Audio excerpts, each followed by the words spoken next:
Mesdames, Messieurs, je crois que nous allons commencer cette cérémonie. Merci vraiment d'être présents aussi nombreux. Et comme le veut le protocole, je vais tout de suite donner la parole au président Robert Savy, à qui, avec beaucoup de bonheur, j'ai confié la lourde tâche de me remettre ces insignes. C'est un plaisir incroyable. C'est un vrai parcours de vie que j'ai avec le président Savy. Il m'a enseigné le droit, il a présidé Europa. À la fin de sa vie politique, nous avons continué à échanger. C'est une vraie histoire humaine et je suis vraiment content que ce soit lui qui procède aujourd'hui à cette remise d'insignes. Je vous laisse la parole, Président. Merci, cher Michel. Mesdames et messieurs, cher Michel, je vous remercie de m'avoir choisi comme parrain pour votre réception dans l'Ordre national du mérite. D'autres parrains étaient possibles, d'autres marraines aussi, et qui auraient sans doute, parce qu'ils ont travaillé plus encore que je ne l'ai fait moi-même avec vous, ils auraient pu mieux parler de vous, mais il est vrai qu'à l'ancienneté, je n'ai plus de concurrents. En remontant le fil de votre carrière, je me suis aperçu que vous aviez mené une double vie. Et que c'était cette double vie que la République avait entendu distinguer. Je ne parle pas ici de votre vie personnelle, qui n'appartient qu'à vous et à vos proches. Je n'ai pas oublié le souvenir de vos parents, de votre père en particulier, prématurément disparu.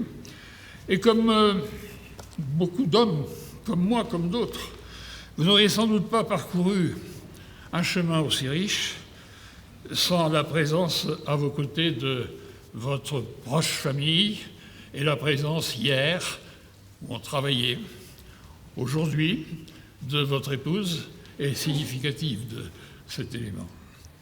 Et puis, je n'évoquerai pas non plus vos années, une dizaine, où vous avez été, avec talent, dit-on, le chanteur d'un groupe de jazz rock. Dans ce domaine aussi, vous aviez affirmé que vous étiez de votre temps.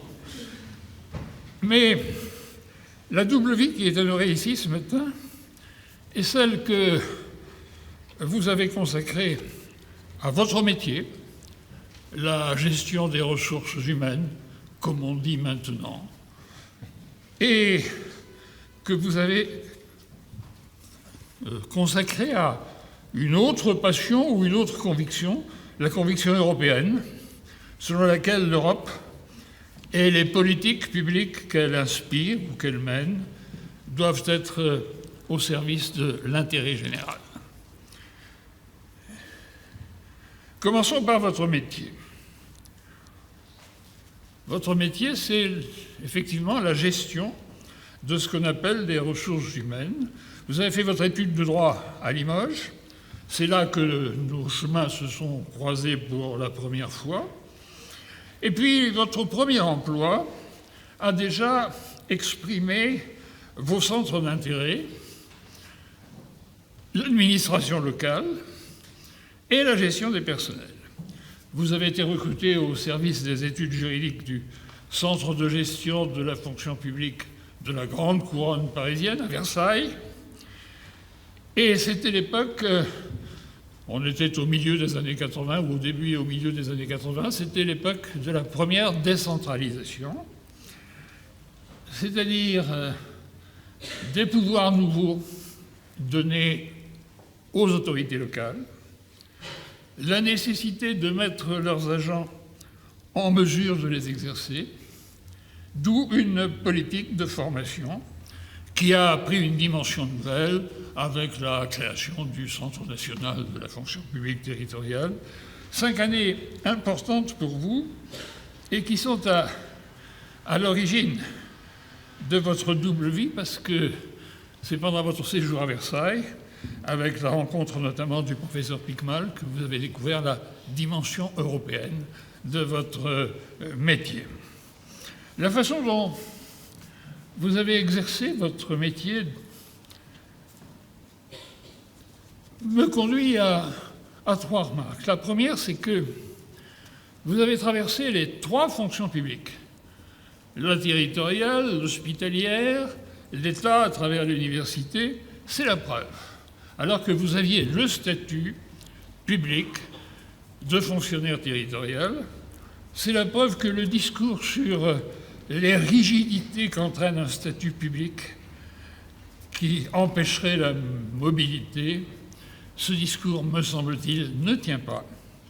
Il suffit de se servir des instruments qui existent pour, tout en conservant son statut, qui est une garantie fondamentale de mon point de vue pour les agents, n'empêche pas l'adaptation des services au mouvement des choses. Et vous avez pu, de la sorte, traverser avec un statut public les diverses fonctions publiques. Et puis, vous avez, dans ce métier, été mêlé aussi à des changements qui n'allaient pas de soi. Quand vous étiez dans le département des Pyrénées-Orientales, c'était l'époque où on transférait les compétences en matière d'équipement, en matière de collège. C'était nouveau, c'était intéressant, mais c'était difficile. Et quand vous êtes venu un peu plus tard au centre universitaire, au centre hospitalier universitaire de Limoges, vous avez découvert là une autre face du métier. Il arrive que la politique des ressources humaines soit mise au service de ce qu'on appelle publiquement l'adaptation des effectifs, ce qui suppose à la fois de l'habileté pour que les choses se fassent bien et de la modestie pour qu'elles ne conduisent pas à des situations insupportables. Et puis enfin, vous avez appris dans ce métier que les situations locales étaient diverses, que les territoires ne se ressemblaient pas et que ceux qui ont la charge de les administrer doivent tenir compte de cette diversité. Vous avez découvert aussi la relation des fonctionnaires territoriaux avec les élus de terrain. Et je crois qu'à Pau, ça s'est bien passé puisque vous avez entretenu des relations confiantes, me semble-t-il, avec François Bayrou, qui a présidé un temps le département. Et cette confrontation des élus de terrain et des fonctionnaires locaux, me semble-t-il, est porteuse d'enrichissement de l'action. Et puis, vous avez compris aussi que toute administration doit être moderne et qu'il fallait adapter les modes de gestion des personnels aux nouvelles technologies et aux nouvelles habitudes qui sont les nôtres aujourd'hui. Voilà donc votre première vie. J'ai parlé en commençant de votre double vie. Cette autre vie, c'est Europa, cette organisation non gouvernementale dans laquelle vous jouez un rôle central depuis sa création, et même, me semble-t-il, depuis avant qu'elle ait été créée. Quand vous étiez en poste à Versailles, vous avez rencontré, dans l'exercice de vos fonctions, un universitaire, un professeur de droit public, Marcel Piquemal, qui était un spécialiste de la fonction publique, qui était un ancien du cabinet d'Anicet Le Pors, qui était le ministre communiste de la fonction publique dans le gouvernement Mauroy, et qui venait de créer une association qui s'appelait Rencontres européennes des fonctions publiques. Il était une espèce de rareté, ce monsieur Piquemal, parce qu'il était communiste et il pensait que la dimension européenne était une dimension à laquelle nous devions réfléchir et probablement nous adapter. Et vous avez travaillé avec lui, il vous a confié la responsabilité scientifique de son association, et il me semble qu'à ce moment-là, l'idée, au bout de laquelle il y avait Europa, a commencé à apparaître. Quelques années plus tard, vous avez été nommé à Limoges, où vous dirigiez le centre de gestion des personnels, Et vous avez rencontré ici toute une équipe de jeunes universitaires qui avaient probablement envie de faire des choses ensemble et qui ont trouvé que l'idée originelle de Marcel Picmal était une idée qui méritait sans doute d'être reprise. Et c'est ainsi que dans le milieu des années 90, Europa a été constitué. Alors je ne vais pas parler longuement d'Europa, vous êtes mieux placé que moi pour en parler. Je dirais quand même que, pourquoi ne dirais-je pas que j'ai joué moi-même un petit rôle au départ, puisque pour monter un projet, il faut avoir une idée, et si on a un peu d'argent, ça peut faciliter les choses. L'idée, vous l'aviez, et si vous ne l'aviez pas complètement, d'autres, je pense à Hélène Pouliat, je pense à d'autres jeunes universitaires de l'époque, vous aurez approvisionné en idées, mais on me dit que ce n'est pas toujours nécessaire. Et vous êtes à ce moment-là venu me voir. Alors, j'étais président de la région. C'était une époque très ancienne où il existait une région Limousin. François Hollande n'était pas passé par là encore. Et votre idée m'a convaincu assez vite pour deux raisons. L'une locale, l'idée de la création d'un réseau d'experts venus de toute l'Europe était une idée qui me paraissait importante pour une région, le Limousin d'alors, qui n'avait pas tellement l'habitude d'aller au-delà de ses frontières, sauf pour fournir des ouvriers du bâtiment à la région parisienne, mais c'était une autre sorte d'ouverture qui était proposée ici. Et l'autre raison, c'est qu'il me semblait qu'on allait tout droit vers une Europe qui, dans la mondialisation libérale, risquait de mettre à mal un certain nombre de ces politiques publiques fondées sur l'intérêt général.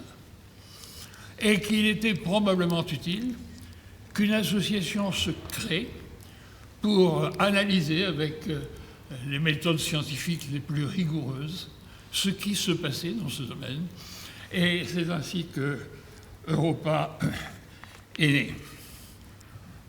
Et la richesse d'Europa, c'est que 30 ans après sa création, elle existe encore, qu'elle a relevé un certain nombre de défis dont on ne mesure pas aujourd'hui le caractère irréaliste qu'il pouvait avoir au départ. Personne n'aurait parié beaucoup sur la réussite d'un projet très ambitieux. La richesse d'Europa, le capital d'Europa, c'est son réseau. Son réseau qui est largement présent ce matin. Et si ce réseau existe, c'est parce que les animateurs d'Europa, et vous au premier rang d'entre eux, vous avez réussi à le constituer, à le faire vivre, à donner l'envie à tous les membres de ce réseau de travailler ensemble, de leur donner l'envie de se retrouver tous les ans pour un colloque ici même. Et il me semble que ce résultat, il trouve sa source dans beaucoup de travail, beaucoup d'attention, beaucoup de considération pour les autres, et que le chef-d'œuvre d'Europa, le principal, c'est peut-être son réseau. Alors, vous avez fait des livres aussi. Europa publie tous les ans, pendant près de 30 ans, tous les ans, sans manquer un seul rendez-vous, le programme de son colloque.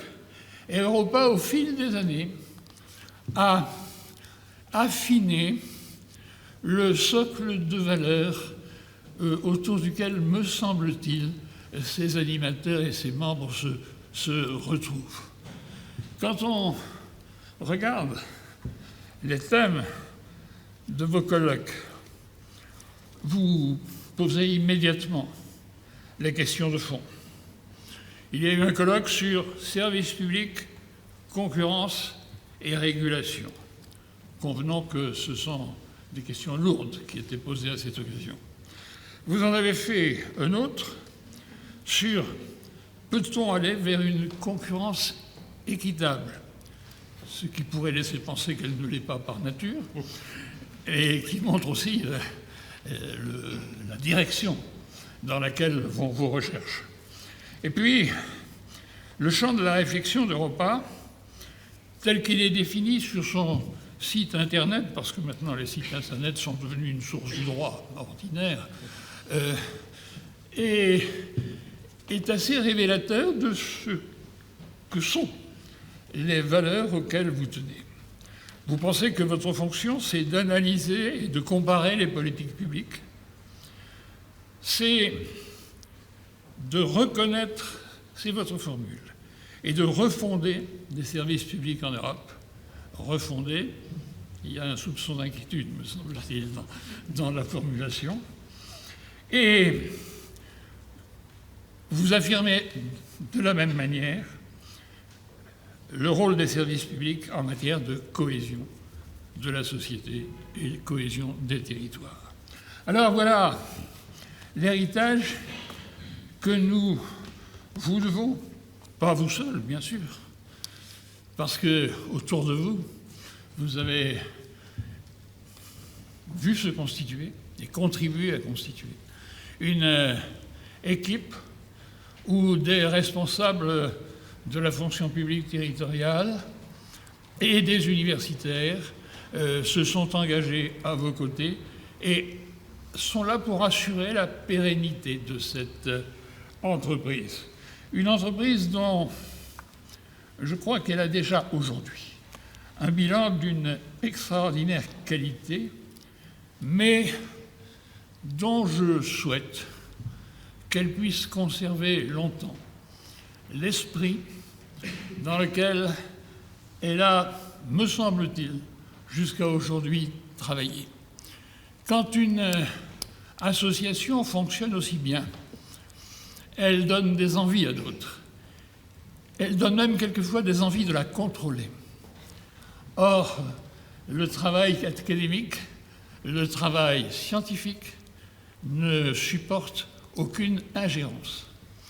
Il me semble que quand la région que je présidais contribuait au fonctionnement d'Europa, elle le faisait avec une discrétion qui respectait complètement la liberté des chercheurs. Je souhaite que pour les années qui viennent, vous restiez à l'abri d'ingérences néfastes en général au travail scientifique. Et il me semble que, puisque vous êtes là, nous n'avons pas de raison de nous inquiéter. Voilà ce que je voulais vous dire. Il reste maintenant à procéder à la part officielle de la cérémonie.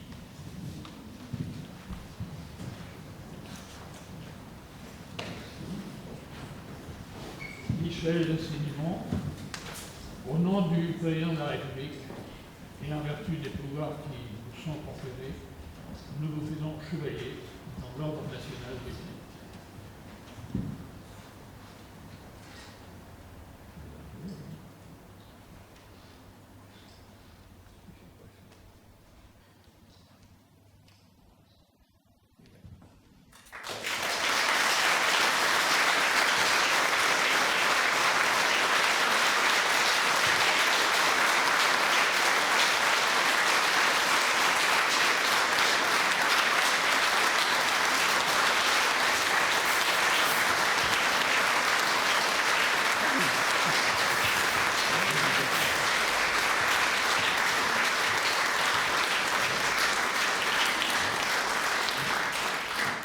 Ça va être un petit peu compliqué émotionnellement, mais ça va le faire.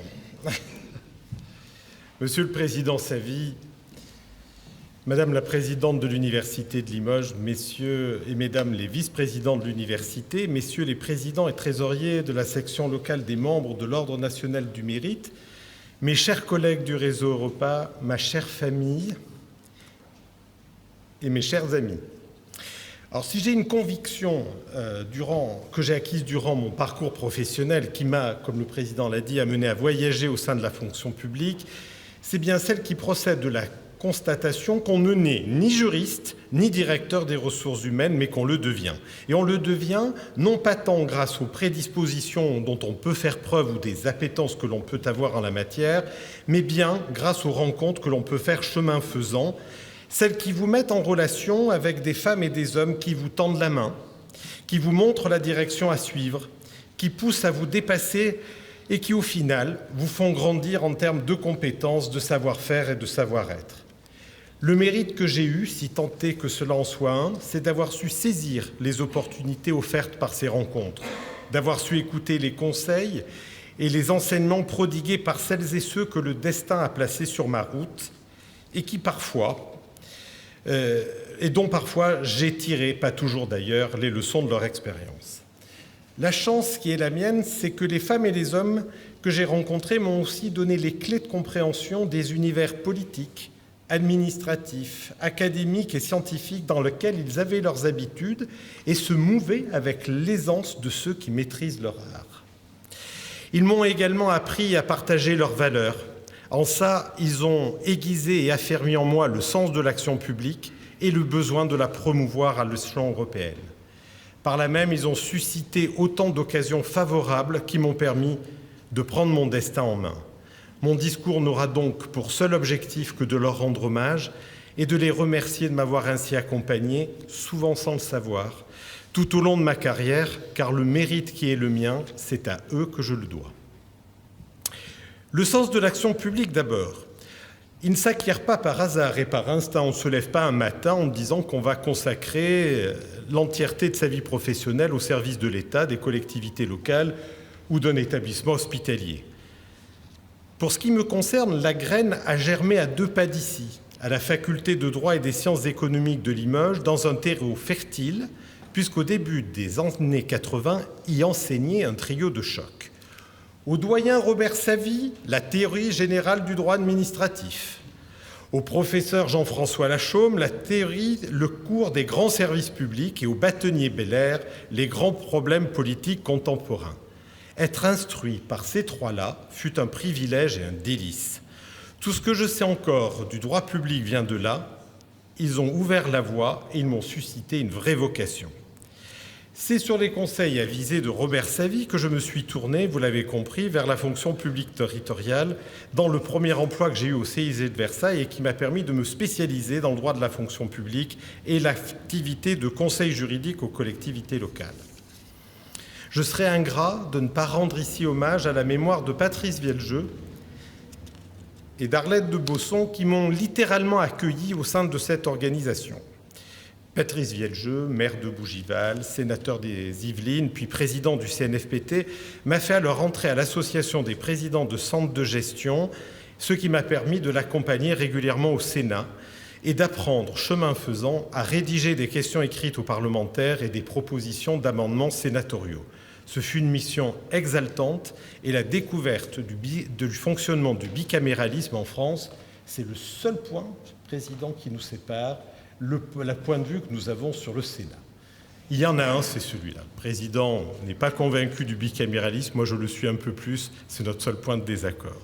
Arlette de Bosson, directrice du CIG de Versailles, m'a quant à elle tout appris du management, le vrai à mes yeux, celui qui enseigne l'encadrement des équipes, la nécessité de collaborer entre services, de ne pas raisonner en silo, la capacité à donner des perspectives, à développer une stratégie, à prendre une décision ou à trancher.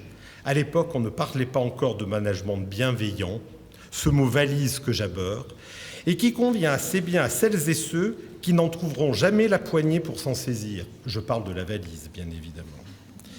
Management rimé alors avec respect du travail d'autrui, respect du principe hiérarchique, engagement et sens du service public. Il serait bon aujourd'hui, au sein des administrations publiques, de se le remémorer.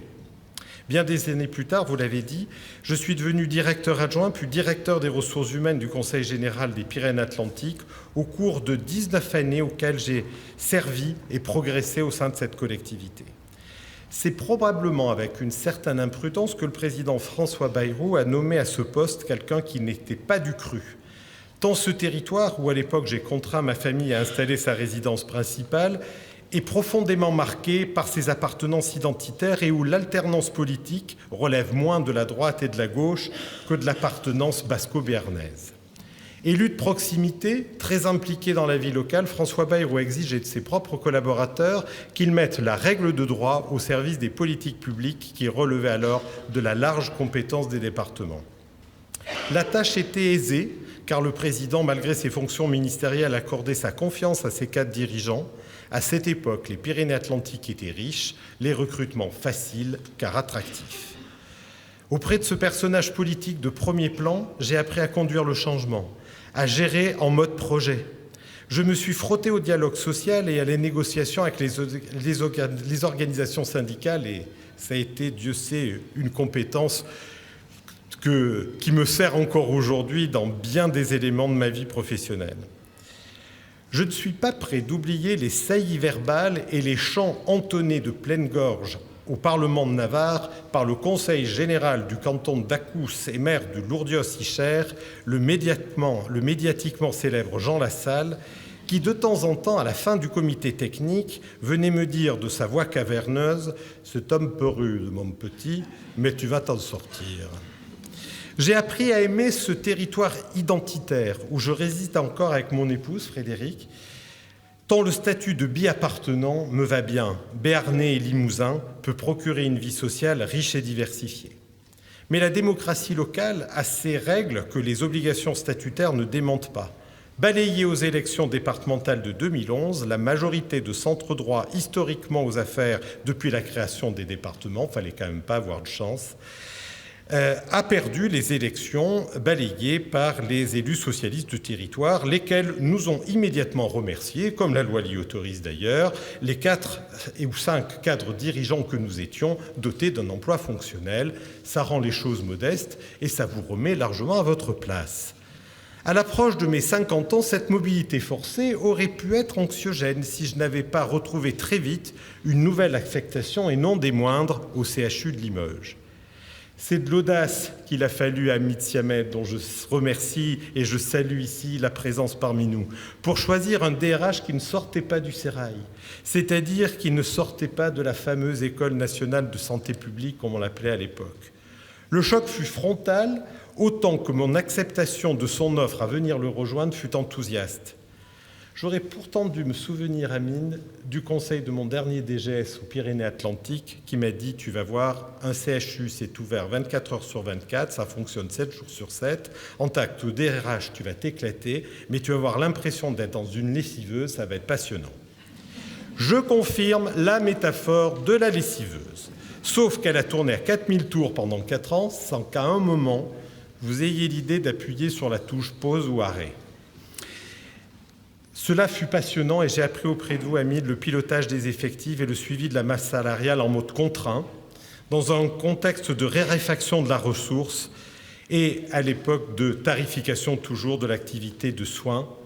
Et là aussi, nous avons vécu la complexité de la gouvernance, cette difficile relation entre la centrale et la périphérie que j'évoquerai dans un instant pour l'université et finalement la différence entre le pouvoir administratif, le pouvoir économique et le pouvoir des soignants.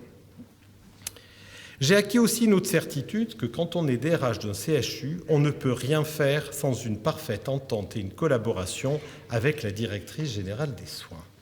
C'est pour ça que, chère Patricia Champémont, je suis ravi que vous soyez là à mes côtés parce que je peux vous dire par ces années, j'ai été heureux d'être accompagné, rassuré, conforté par quelqu'un qui savait où me dire où manquait la ressource et où il fallait l'affecter. Bilan de l'opération pour le DRH qui s'apprêtait à nouveau à une nouvelle mobilité en 2014, 10 kilos de plus et une tension artérielle qu'il allait falloir réguler toute sa vie, mais la formidable impression d'avoir été utile à l'une des grandes missions et services publics de notre nation, la santé publique. Qui peut résister à l'appel d'Hélène Pauliat ? Pas moi en tout cas. Je n'ai pas lu ce classique de la littérature américaine qui est L'appel de la forêt, j'y ai préféré Cro-Blanc. Mais j'ai été poussé par cette même envie irrépressible d'y répondre. Et je me suis retrouvé propulsé DGSA et DRH de l'Université de Limoges. Merci à toi, ma chère Hélène, de m'avoir ainsi permis, après la santé publique, de me mettre au service de cette autre grande mission de service public qu'est l'éducation, l'enseignement supérieur et la recherche. Je ne fus pas dépaysé. Comme à l'hôpital, l'université doit faire face à la rareté de la ressource, au contingentement de la dotation de l'État et à la maîtrise de son plafond d'emploi. Comme à l'hôpital, la problématique des relations entre centrales et périphériques s'impose dans les relations, tant la logique facultaire demeure vivace. Merci à Hélène donc de m'avoir fait découvrir ce monde dans lequel se transmet au quotidien la connaissance, le savoir, où la recherche progresse dans nos laboratoires, que ce soit en sciences appliquées, en santé ou dans les sciences de l'homme ou de la société, avec souvent des signatures remarquables au niveau international.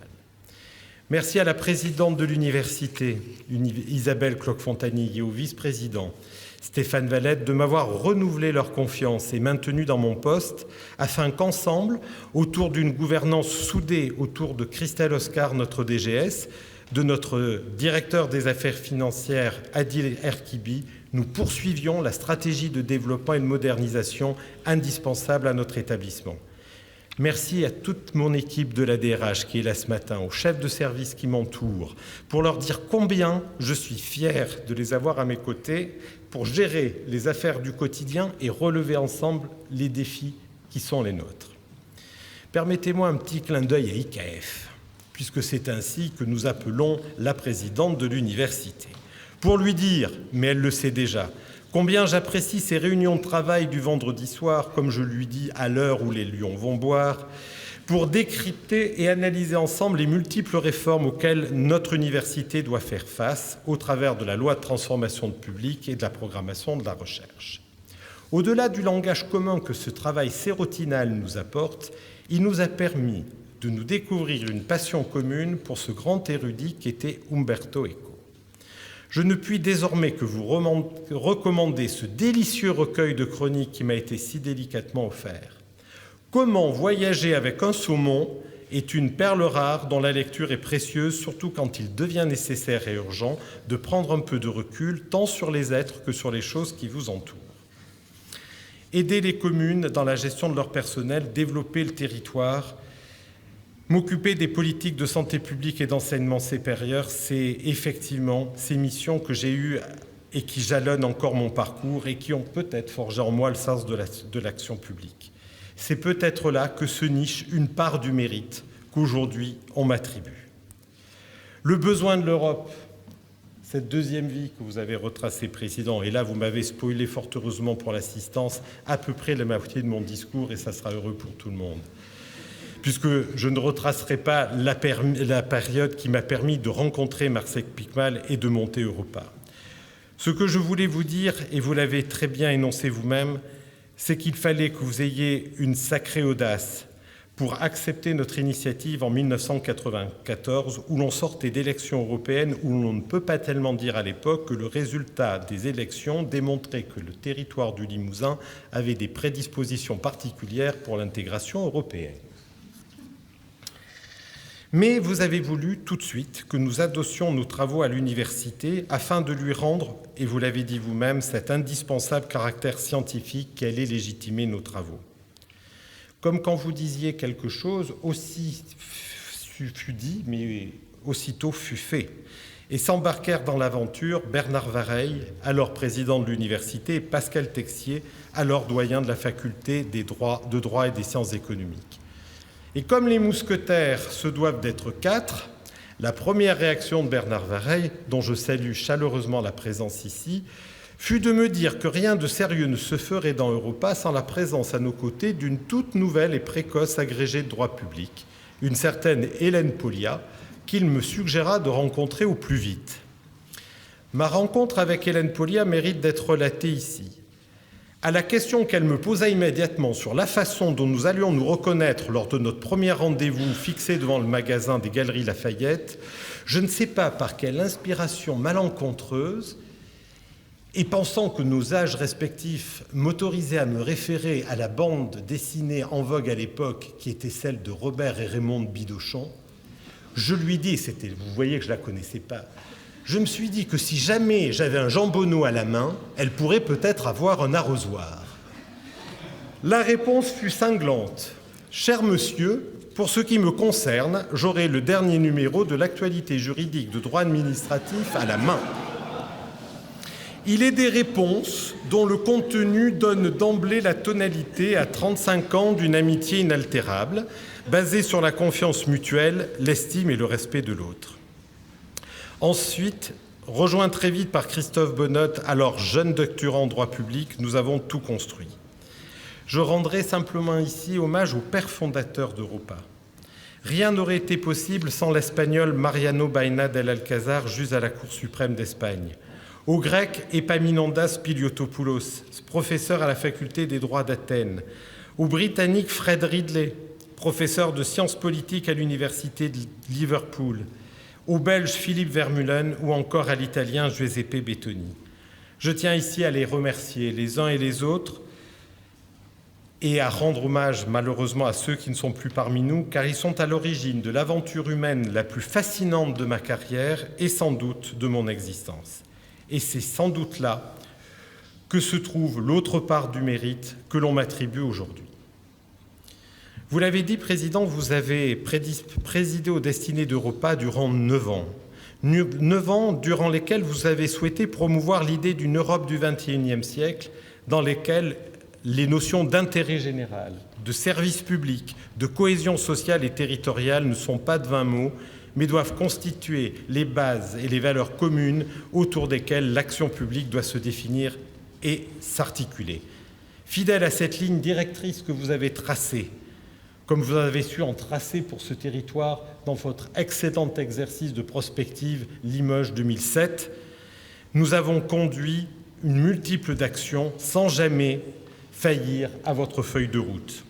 Ce palmarès que vous avez retracé, nous le devons au formidable engagement et à l'implication constante du réseau Europa. Alors vous comprendrez qu'ici maintenant, j'adresse un grand merci à tous les vice-présidents et membres du réseau Europa qui sont ici et dont la présence m'honore particulièrement durant cette cérémonie. Je ne saurais clore le volet Europa sans évoquer le fidèle compagnon de route qui est Christophe Bonnotte et qui, avec Xavier Frétille et Caroline Boyer-Capelle, m'accompagne au quotidien dans la gouvernance de notre ONG. Parmi les multiples projets qu'Europa a réalisés, qu'avec Christophe nous avons réalisés ensemble, j'en retiendrai un qui nous a particulièrement marqués tous les deux, lorsqu'en 2008, nous avons présenté au Conseil de l'Europe nos travaux concernant un mémorandum sur les partenariats entre les pouvoirs locaux régionaux et les ONG dans les États membres de cette organisation. Le but, vous l'avez compris, était de faciliter le développement de la démocratie participative et la place des citoyens européens dans l'action publique. La résolution du Conseil fut adoptée à l'unanimité et nous avons eu tous les deux, l'espace d'un instant, l'impression d'avoir fait œuvre utile. Le dépassement de la crise actuelle que traverse l'Union européenne résidera certainement dans la capacité qu'auront les gouvernants à convaincre à nouveau la large majorité des Européens que nous sommes de la valeur ajoutée qu'offre l'Europe et des retombées réelles qu'elle a pour tous ses citoyens. En ce sens, Europa, par son action et son positionnement, apporte sa pierre à l'édifice européen. C'est sans doute une contribution modeste, mais c'est à force d'ajouter les pierres aux pierres qu'on donne la force et la durabilité à l'engagement européen. Avant de terminer mon propos, vous me permettrez de me tourner un instant vers ma famille. Mes amis, les membres de ma tribu, pour leur dire que je n'aurais jamais eu la force et le courage d'entreprendre et de réaliser ce parcours qui est le mien sans la joie, le bonheur et l'insouciance qu'ils m'ont apporté dans les moments heureux de notre existence partagée, mais aussi leur chaleur, leur écoute, leur compréhension et leur réconfort pour garder le cap et la confiance dans les moments plus difficiles où le vent souffle et où la tempête menace.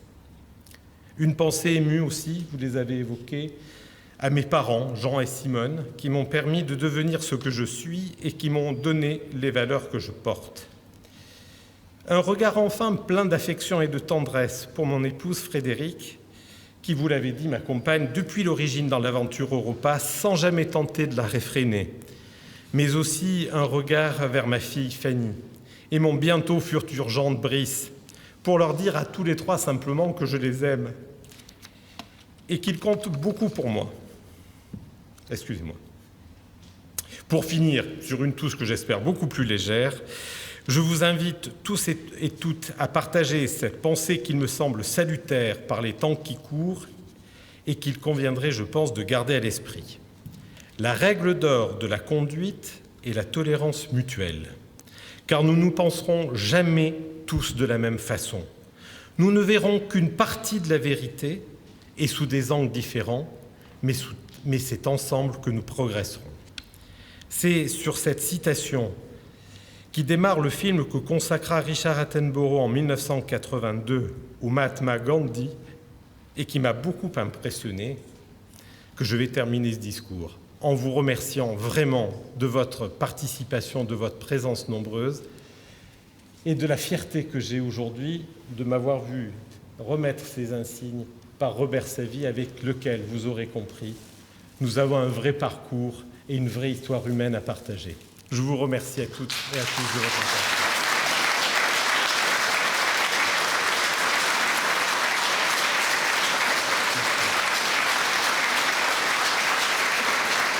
Merci beaucoup.